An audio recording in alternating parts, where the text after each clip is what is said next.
11 सितंबर 2018 New York का आसमान घने बादलों से ढका हुआ था। नीचे जमीन पर विजिबिलिटी लगभग जीरो थी और ऊपर आसमान में एक विशाल बोइंग 777 15 घंटे की लंबी उड़ान के बाद लैंडिंग की तैयारी कर रहा था।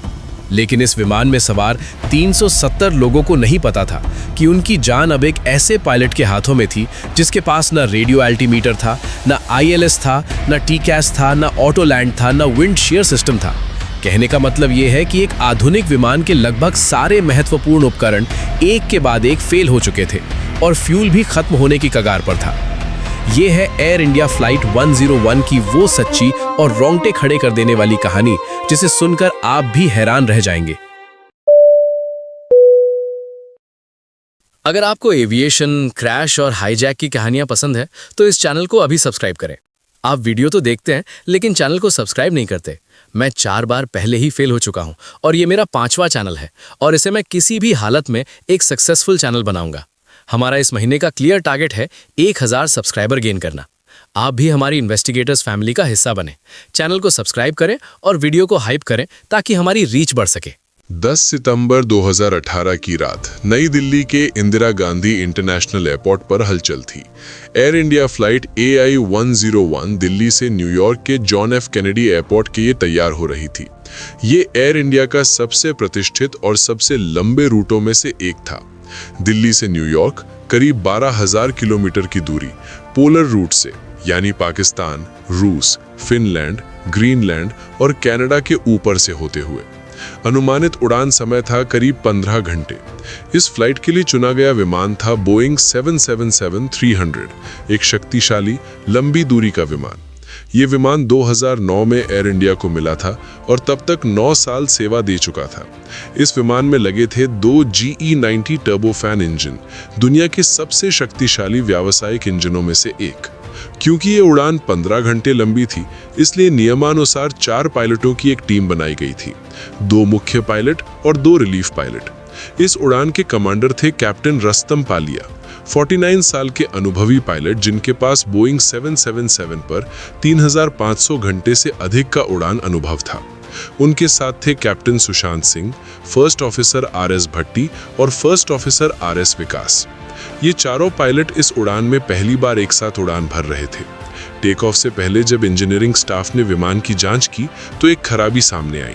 विमान का APU यानी ऑक्सिलरी पावर यूनिट, एक छोटा इंजन जो विमान को ग्राउंड पर बिजली और एयर कंडीशनिंग देता है, वो पहले से ही खराब था।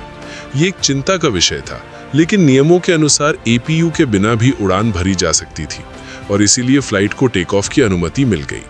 रात के करीब 8 बजे AI 101 ने दिल्ली से उड़ान भरी।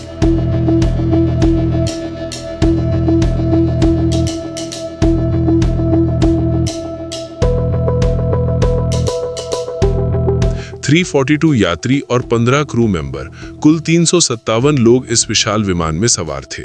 उड़ान के शुरुआती घंटे सामान्य रहे।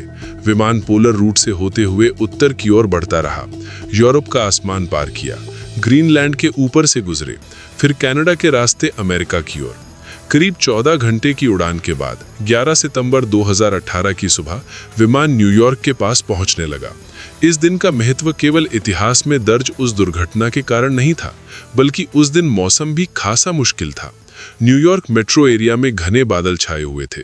बादलों की निचली सीमा जमीन से बेहद कम ऊंचाई पर थी और विजिबिलिटी महज 200 फीट तक सिमट गई थी। सीधे शब्दों में कहें तो बाहर कुछ दिख ही नहीं रहा था। ऐसे खराब मौसम में लैंडिंग के लिए पायलट आमतौर पर ILS यानी इंस्ट्रूमेंट लैंडिंग सिस्टम का इस्तेमाल करते हैं। ये एक बेहद सटीक तकनीक है जो विमान को रनवे की सही दिशा और सही एंगल पर लाने में मदद करती है। आसान भाषा में कहें तो ILS एक अदृश्य रेल की पटरी की तरह होता है जो विमान को बादलों के अंदर से भी रनवे तक सही रास्ते पर ले जाती है। इसी के साथ काम करता है रेडियो अल्टीमीटर, जो विमान को ये बताता है कि वो जमीन से ठीक कितनी ऊंचाई पर है, और TCAS यानी traffic collision and avoidance system, जो आसपास के दूसरे विमानों से टकराव से बचाता है।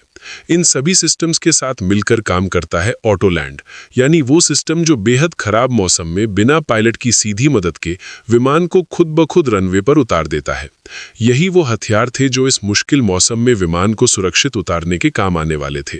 लेकिन किस्मत को कुछ और मंजूर था। जैसे ही AI-101 JFK एयरपोर्ट पर पहली लैंडिंग की कोशिश के लिए रनवे 4R की ओर उतरने लगा, कैप्टन पालिया और उनकी टीम को एहसास हुआ कि अप्रोच अस्थिर हो रही है।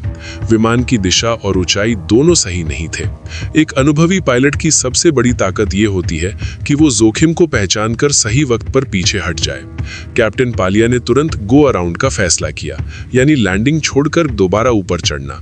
ये सही और साहसी फैसला था, लेकिन इसी दौरान कॉकपिट में वो हुआ जो किसी ने सोचा भी नहीं था।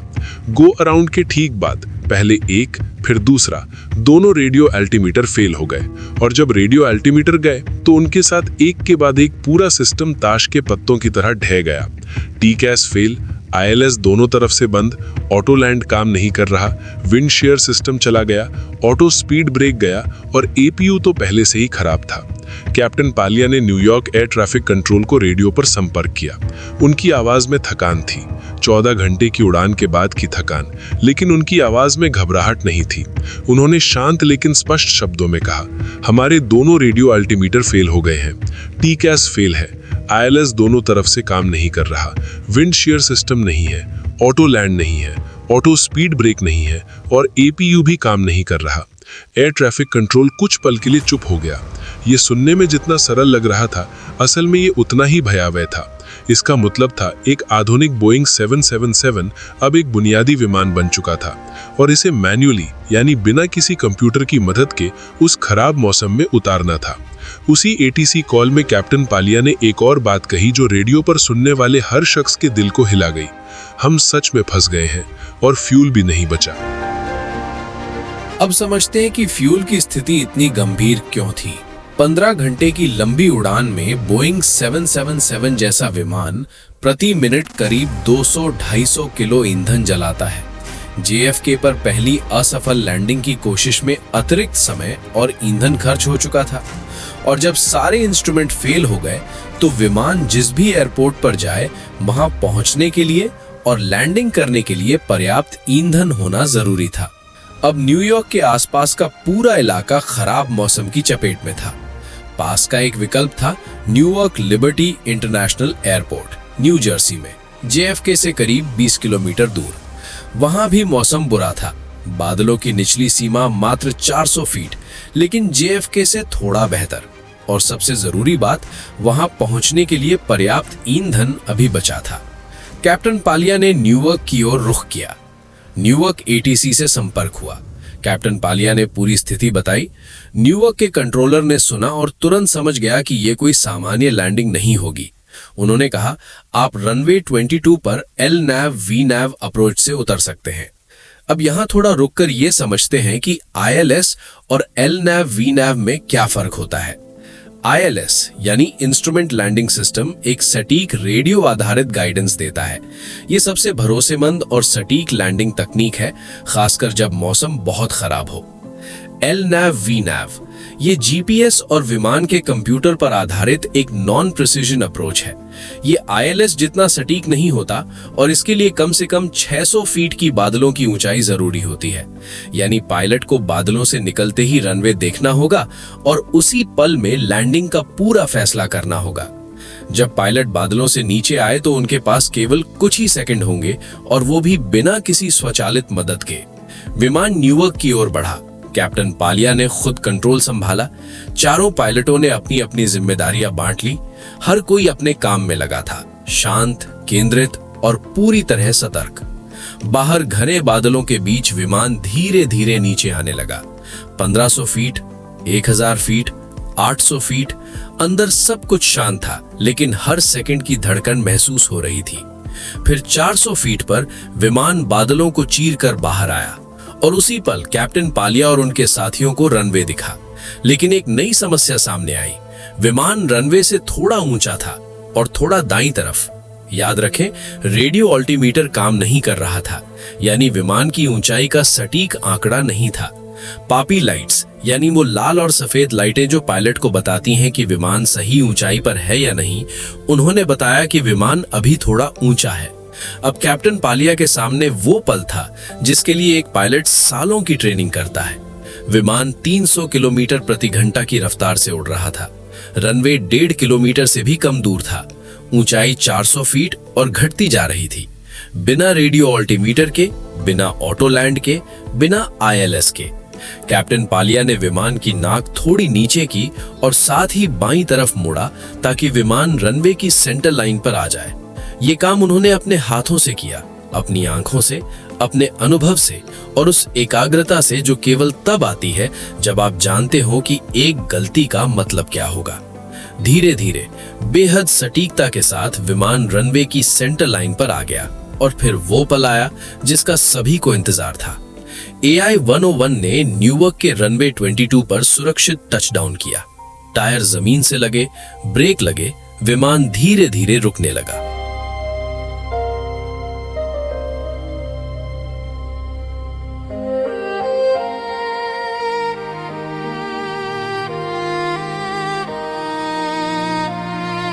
और जब विमान पूरी तरह रुक गया, कॉकपिट में एक गहरी सांस ली गई। वो सांस जो 15 घंटे से रुकी हुई थी। न्यूयॉर्क की इमरजेंसी सर्विस ने तुरंत रेडियो पर पूछा, क्या आपको किसी सहायता की जरूरत है? कैप्टन पालिया ने शांत आवाज में जवाब दिया, नहीं, हम ठीक हैं, धन्यवाद। और फिर कंट्रोलर ने जो कहा वो दिल को छू गया, नहीं, थैंक यू, काश मैं आपके लिए और कुछ कर सकता। विमान में सवार 357 लोग सुरक्षित थे और लैंडिंग के ठीक 10 मिनट बाद एक भयंकर तूफान ने न्यूयॉर्क के पूरे एयरपोर्ट को अपनी चपेट में ले लिया। अगर उस दिन कैप्टन पालिया ने 10 मिनट और देर की होती तो शायद ये कहानी कुछ और होती। लैंडिंग के बाद जब विमान की तकनीकी जांच हुई तो इंजीनियरों को समझ आया कि इतने सारे सिस्टम एक साथ क्यों फेल हुए। दरअसल विमान के रेडियो अल्टीमीटर जो जमीन से ऊंचाई मापते हैं, किसी तकनीकी खराबी के कारण फेल हो गए थे और इस एक खराबी ने एक के बाद एक पूरी चेन रिएक्शन शुरू कर दी। क्योंकि बोइंग 777 में कई सिस्टम रेडियो अल्टीमीटर से जुड़े होते हैं। जब अल्टीमीटर गया, TCAS गया, क्योंकि उसे भी ऊंचाई की जानकारी चाहिए थी। TCAS के जाने से ILS का हिस्सा बाधित हुआ। ILS के बिना ऑटो लैंड संभव नहीं था। ऑटो लैंड के बिना ऑटो स्पीड ब्रेक और विंडशीयर सिस्टम भी बेकार हो गए और ऊपर से APU पहले से ही बंद था। यानी एक छोटी सी खराबी ने पूरे विमान के अत्याधुनिक सिस्टम को कागजी बना दिया। इस पूरे विमान को जो बचाया वो था 4 अनुभवी पायलटों का संयम, उनका तालमेल और उनका हुनर। इस घटना के बाद एयर इंडिया ने विमान को यात्रियों की जगह खाली एक फेरी फ्लाइट के रूप में वापस भारत भेजा। इस विमान की मरम्मत की गई और फिर से सेवा में लाया गया। लेकिन उस दिन की कहानी एविएशन इतिहास में हमेशा के लिए दर्ज हो गई।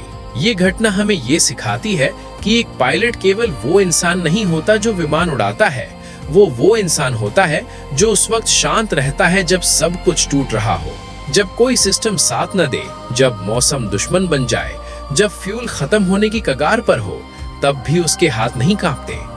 कैप्टन रस्तम पालिया और उनकी पूरी टीम को उस दिन के लिए सलाम। ऐसे ही एक और दिल दहला देने वाली कहानी सुनने के लिए यहाँ क्लिक करें। लेकिन रुकिए, उससे पहले अगर आप इस चैनल पर नए हैं तो हमारे चैनल को सब्सक्राइब करें और नोटिफिकेशन बेल को ऑल पर सेट करें ताकि आप कोई भी वीडियो मिस न करें।